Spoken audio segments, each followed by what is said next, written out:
Bismillahirrahmanirrahim. Assalamualaikum warahmatullahi wabarakatuh. Hello everybody, welcome to English for Academic Purpose with me, Fitri Endah Pratiwi. Today, we will learn how to recognize distractors from listening. But before we start, let's begin our class today by reciting Basmalah together and also prayers by each of you. Please.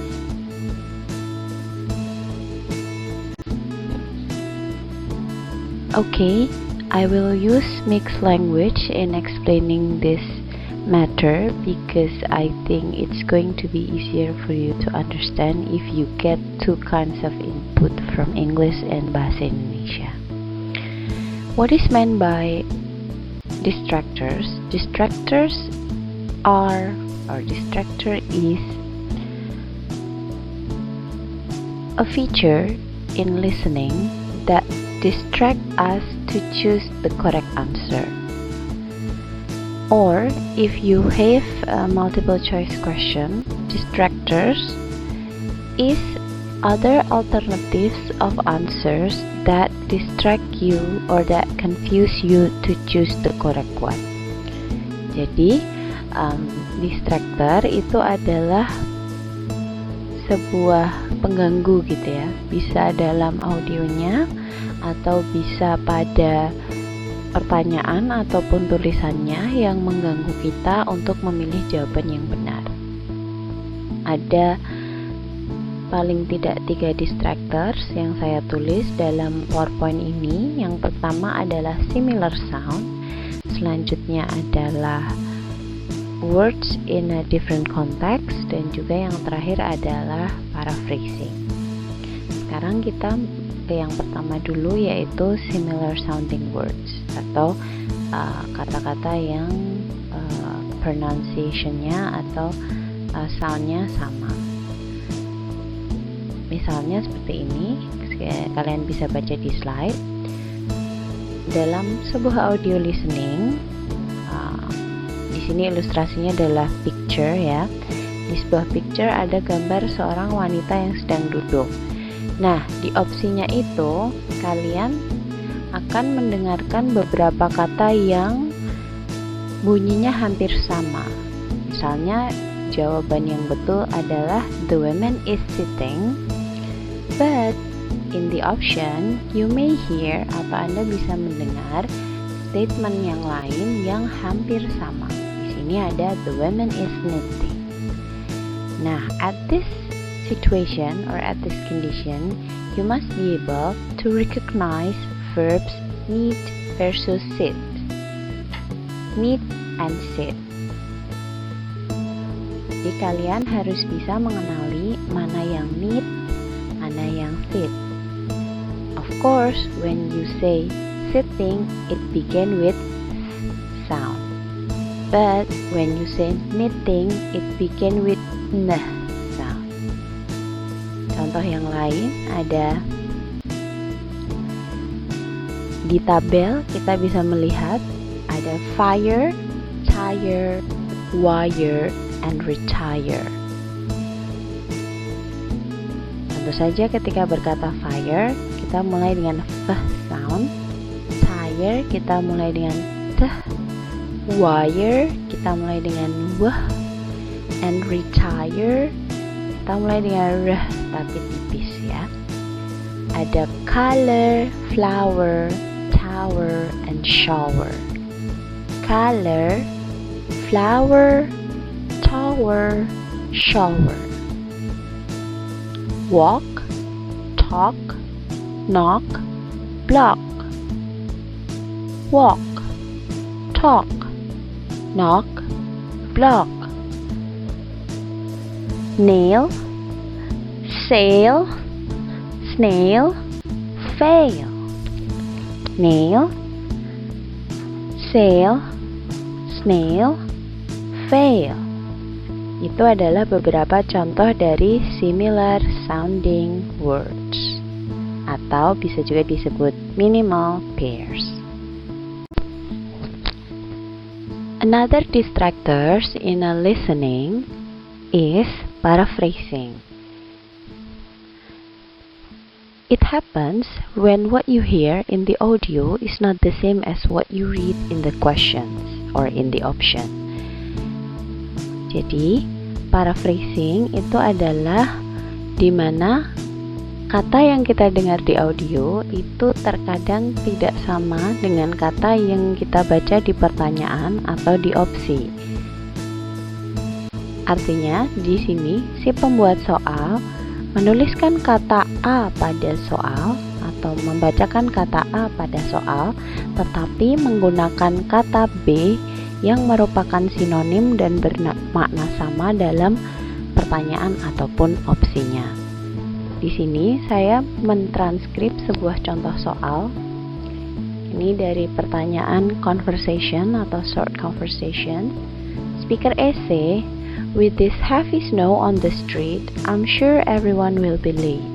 And Speaker B say, "Let's change our 9 o'clock meeting to 1 o'clock." Pertanyaannya, what will the women do? A. Call off the meeting. B. Postpone the meeting. C. Change the place of the meeting. And D. Cancel the meeting. Di sini, dalam audio kita mendengar kata change, tetapi dalam pilihan ada kata change, tetapi ternyata dia digunakan untuk konteks yang berbeda. Yang dimaksud soal waktu yang diubah, bukan tempat yang diubah, tetapi pada pilihan soal kata change digunakan untuk tempat. Artinya, meskipun kata change muncul, dia bukan merupakan jawabannya karena digunakan dalam konteks yang berbeda. Tetapi, kata change muncul dalam bentuk sinonimnya, yaitu postpone. Di sini, kita sebagai testi atau pengambil tes ataupun sebagai orang yang mengerjakan soal tersebut harus paham bahwa kata change di sini bermakna sama dengan postpone. Oleh sebab itu, jawaban postpone adalah benar.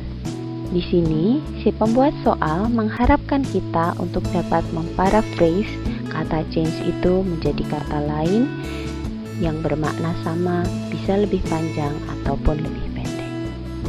Thank you. Another listening distractor is same word with unrelated meaning. If you hear the same word in the questions and the answer choices, be careful, it could be a distractor. I will use the same example as what I used in paraphrasing in the previous slide. Jadi, kata yang sama di pertanyaan itu dapat muncul pada opsi, tetapi hati-hati, itu tidak serta-merta menjadi jawabannya. Karena bisa jadi kata kunci tersebut justru digunakan untuk mengecoh kalian dari jawaban yang benar. Saya akan menggunakan contoh yang sama dengan apa yang saya pakai pada distractor sebelumnya, yaitu paraphrasing. Contoh dengan konteks short conversation, ya, pertanyaan short conversation. Di sini speaker A berkata, "With this heavy snow on the street, I'm sure everyone will be late." Speaker B, "Let's change our 9 o'clock meeting to 1 o'clock. What will the women do? A. Call off the meeting.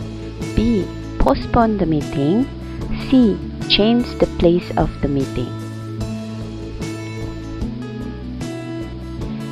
Di sini,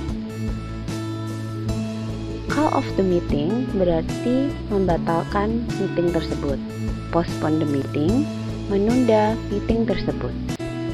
Dalam audio, kita mendengar kata change the meeting. Dalam pilihan, kita juga dapat melihat kata change. Tapi, kata change ini digunakan secara salah. Karena yang seharusnya diubah menurut audio adalah mengubah waktu meeting. Tetapi dalam pilihan, kata change digunakan untuk mengubah tempat meeting. Oleh sebab itu, kata change di sini digunakan dalam unrelated meaning with the audio atau digunakan dengan meaning yang tidak berkaitan dengan audio. Oleh sebab itu jawaban C salah dan dia menggunakan tipe distractor same word unrelated meaning. Untuk contoh selanjutnya adalah pada contoh question and response atau pertanyaan yang dimana kita harus mencari alternatif jawabannya. Pertanyaannya, has the sale improved profit? Lalu ada alternatif jawaban, yes, it is for sale. Lalu alternatif jawaban kedua, it has increased by 5%. And jawaban ketiga, yes, nothing has improved. Di sini terdapat dua kata dalam pertanyaan yang muncul dalam pilihan, yaitu kata sale dan juga kata improve. Tetapi mari kita lihat konteksnya. Pertanyaannya adalah, has the sale improved profit? Alternatif jawaban A, yes, it is for sale. Meskipun kata sale muncul dalam alternatif jawaban A, tapi dia tidak digunakan dalam konteks yang sama dengan pertanyaan. Yang dimaksud dalam pertanyaan adalah apakah penjualan telah meningkatkan keuntungan, tetapi jawaban justru menjawab ya, ini untuk dijual. Oleh sebab itu, jawaban A salah. Jawaban C, yes, nothing has improved. Di sini pertanyaannya adalah apakah penjualan atau sudahkah penjualan meningkatkan keuntungan? Dan jawabannya ya, tidak ada yang meningkat. Meskipun kata meningkat muncul dalam audio atau pertanyaan, tetapi dia bukan merupakan jawaban dari pertanyaan tersebut karena digunakan dalam konteks yang berbeda. Apakah penjualan telah meningkatkan keuntungan? Jawabannya diartikan ya, tidak ada yang meningkat. Oleh sebab itu alternatif jawaban C salah. Alternatif jawaban B, it has increased by 5%. Apakah penjualan telah meningkatkan keuntungan? Meskipun di situ tidak ada kata sale ataupun tidak ada kata improve, tetapi secara makna dan konteks dia betul. Ini telah meningkat sejumlah 5%. Yang dimaksud ini mengacu kepada penjualan. Penjualan telah meningkat 5%. Oleh sebab itu jawaban B adalah benar. Terima kasih.